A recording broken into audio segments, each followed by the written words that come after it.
সুপ্রিয় দর্শক, আসসালামু আলাইকুম। আজ আপনাদেরকে নিয়ে আসলাম ঐতিহাসিক সোনারগাঁয়ে। আজকে আমরা জানব সোনারগাঁয়ের ইতিহাস, ঐতিহ্য ও প্রাচীন পানাম নগর সম্পর্কে। বাংলাদেশের ইতিহাস, সংস্কৃতি ও স্থাপত্য ঐতিহ্যের এক অনন্য জনপদ নারায়ণগঞ্জ জেলার সোনারগাঁও। ঢাকা থেকে অল্প দূরত্বে অবস্থিত এই প্রাচীন নগরী একসময় ছিল বাংলার রাজনৈতিক, বাণিজ্যিক ও সাংস্কৃতিক কর্মকাণ্ডের অন্যতম গুরুত্বপূর্ণ কেন্দ্র। মধ্যযুগের বাংলার ইতিহাসে সোনারগাঁয়ের গুরুত্ব এতটাই বেশি যে আজও এর প্রতিটি প্রাচীন স্থাপনা ও ধ্বংসাবশেষ অতীতের গৌরবময় অধ্যায়ের কথা মনে করিয়ে দেয়। সোনারগাঁয়ের ইতিহাস বহু শতাব্দী পুরানো। মধ্যযুগে এটি বাংলার একটি গুরুত্বপূর্ণ রাজধানী ও প্রশাসনিক কেন্দ্র হিসেবে পরিচিতি লাভ করে। বিশেষ করে সুলতানি আমলে সোনারগাঁয়ের রাজনৈতিক ও অর্থনৈতিক গুরুত্ব অনেক বেড়ে যায়। ইবনে বতুতা, চীনা পর্যটক সহ বিভিন্ন বিদেশি পর্যটক ও ঐতিহাসিকের বর্ণনায় বাংলার সমৃদ্ধ নগর ও বাণিজ্য কেন্দ্র হিসেবে সোনারগাঁয়ের উল্লেখ পাওয়া যায়। সোনারগাঁও ছিল নদীপথ নির্ভর একটি গুরুত্বপূর্ণ বাণিজ্য কেন্দ্র। ব্রহ্মপুত্র ও মেঘনা নদীর বিভিন্ন শাখা প্রশাখার মাধ্যমে এই অঞ্চলের সঙ্গে বাংলার অন্যান্য অঞ্চল এবং দূর দূরান্তের বাণিজ্যিক যোগাযোগ গড়ে ওঠে। মসলিন সহ উন্নত মানের বস্ত্র উৎপাদন ও বাণিজ্যের ক্ষেত্রেও সোনারগাঁয়ের বিশেষ খ্যাতি ছিল। সোনারগাঁয়ের সবচেয়ে আকর্ষণীয় ঐতিহাসিক স্থাপনাগুলোর একটি হলো পানাম নগর। এটি বর্তমানে বাংলাদেশের অন্যতম গুরুত্বপূর্ণ প্রত্নতাত্ত্বিক নিদর্শন। আপনারা দেখতে পাচ্ছেন যে আমরা আমাদের বন্ধুদের সহ আমরা এই পানাম নগরে পরিদর্শন করছি। পানাম নগরের প্রত্যেকটি অংশ আমরা ঘুরে দেখছি। ব্রিটিশ আমলে চমৎকার স্থাপত্য শৈলীতে তৈরি যে পুরানো ও বর্তমান পরিত্যক্ত আবাসিক সড়ক এবং ভবন রয়েছে, সেটি হলো আসলে সোনারগাঁয়ের বিখ্যাত পানাম নগর। এটি বিশ্ব স্মৃতি তহবিলের ১০০টি ধ্বংস প্রায় ঐতিহাসিক শহরের তালিকায় স্থান পেয়েছে। এই ভবনগুলো আপনার মূলত এখানে ৫২টি ভবন রয়েছে। রাস্তার উত্তর পাশে রয়েছে আপনার ৩১টি এবং দক্ষিণ পাশে রয়েছে ২১টি আবাসিক ভবন। আর এই রাস্তাটি প্রায় ৬০০ মিটার দীর্ঘ এবং ৫ মিটার প্রশস্ত সোজা সড়ক। নগরটিকে জলাবদ্ধতামুক্ত রাখতে রাস্তাটি খালের দিকে ঢালু করে তৈরি করা হয়েছিল। পানি সরবরাহ ও যাতায়াতের জন্য এর চারপাশে কৃত্রিম খাল ও ৫টি পুকুর ছিল। ভবনগুলোর মূল কাঠামোতে ইউরোপীয় বা উপনিবেশিক স্থাপত্য শৈলীর সাথে মুঘল ঘরানার এক অপূর্ব মিশ্রণ দেখা যায়। এখানে ভবনগুলো ৩ ক্যাটাগরির ভবন রয়েছে। এক ক্যাটাগরি হলো যে ভবনগুলোর মাঝখানে হল রুম রয়েছে। তারপরে কোনো হল রুমের কোনো বাড়ির মাঝখানে উঠান রয়েছে। আবার কোনো হল বা উঠান ছাড়াই একতলা বিশিষ্ট বাড়ি রয়েছে। এখানে একতলা থেকে ৩ তলা পর্যন্ত ভবন রয়েছে। আর এই ভবন নির্মাণ সামগ্রী অলঙ্করণে ব্যবহার করা হয়েছে চুন, সুরকি ও লাল ইট। এখনো দেখতে পাচ্ছেন যে আমরা সেই লাল ইটগুলো মানে ক্ষয়ে পড়ছে। ভেতরে ও বাইরের দেয়াল অলঙ্করণে ভাঙ্গা চীনামাটির টুকরো দিয়ে তৈরি ঐতিহ্যবাহী মোজাইক বা চিনি তিক্রি কাজ দেখা যায়। ভবনের প্রবেশদ্বার ও জানালাগুলোতে চমৎকার খিলান কাস্ট আয়রনের গ্রিল এবং নিখুঁত জ্যামিতিক নকশার কারুকাজ রয়েছে। ১৯ শতকে ব্রিটিশ ইস্ট ইন্ডিয়া কোম্পানির আমলে মসলিন ও কাপড়ের ব্যবসাকে কেন্দ্র করে স্থানীয় ধনী হিন্দু বণিকেরা এখানে এই সুরম্য প্রাসাদগুলো গড়ে তোলেন।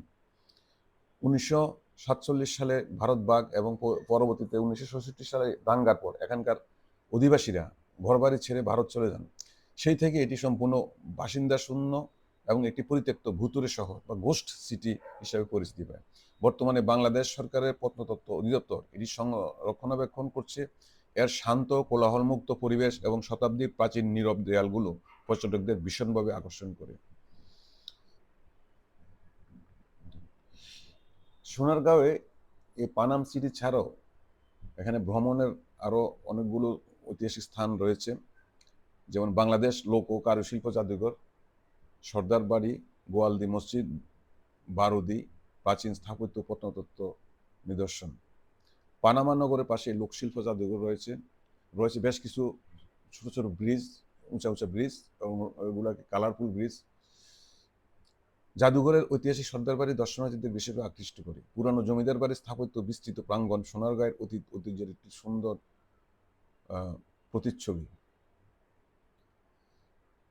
এই আপনারা দেখতে পাচ্ছেন আমাদের এই পানাম নগরের এই যে রাস্তা, যা 5 ফুট প্রশস্ত। সব দেওয়ালগুলো এখন কিন্তু অনেকটা পরিত্যক্ত, খসে খসে পড়ছে। তারপরেও এগুলো দেখার জন্য প্রতিদিন শত শত লোক দেশের বিভিন্ন প্রান্ত থেকে আসেন, ছুটে আসেন, এবং দেশ বিদেশের পর্যটকরা এই যে স্থানটি দেখতে আসেন। যে পানাম সিটি, পানাম নগর।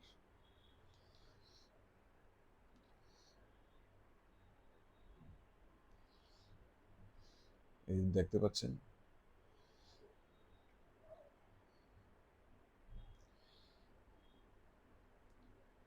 খুব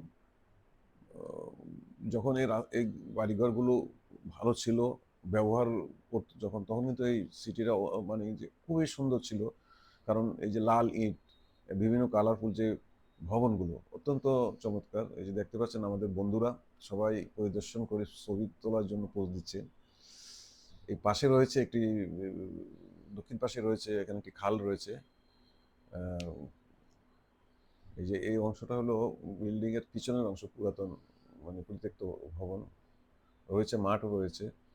এটা পানামা শহর সিটির পাশেই উন্মুক্ত জায়গা, খুব সুন্দর।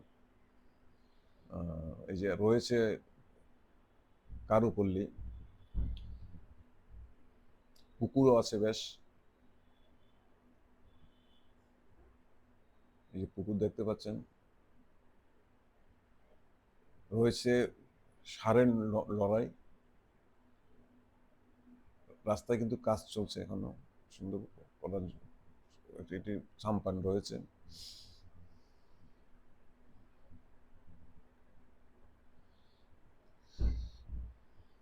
এটি হলো শিল্পাচার্য জয়নাল আবদিন অডিটোরিয়াম। শিল্পাচার্য জয়নাল আবদিনের একটি ভাস্কর্য রয়েছে এখানে সামনে, খুব সুন্দরভাবে। জাদুঘরের ঐতিহাসিক সর্দার বাড়ি দর্শনার্থীদের বিশেষভাবে আকৃষ্ট করে। পুরানো জমিদার বাড়ির স্থাপত্য ও বিস্তৃত প্রাঙ্গণ সোনারগাঁয়ের অতি ঐশ্বর্যের একটি সুন্দর প্রতিচ্ছবি।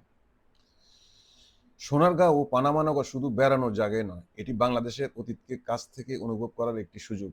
পানামা নগরের পুরানো ভবনগুলোর সামনে দাঁড়ালে মনে হয় সময় যেন কয়েকশো বছর পিছনে ফিরে গেছে। নীরব ভবনগুলো আজও যেন বলে যায় একসময় এখানে ব্যবসায়ী, কারিগর, বণিক ও সাধারণ মানুষের ব্যস্ত পদচারণায় মুখর ছিল পুরো নগর। এই দেখতে পাচ্ছেন যে এখানে একটি পুকুর রয়েছে,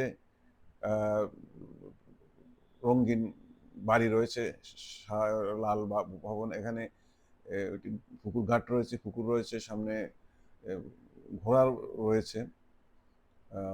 প্রতিদিন প্রচুর দর্শনার্থী এখানে এগুলো দেখতে আসেন। এটা 1 নম্বর গেটের কাছাকাছি কিন্তু প্রায়।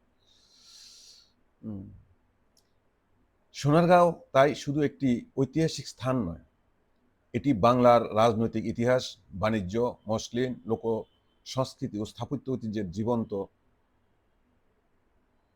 পদচিহ্ন। আপনারাও আসবেন দেখার জন্য। সকলকে ধন্যবাদ। আসসালামু আলাইকুম।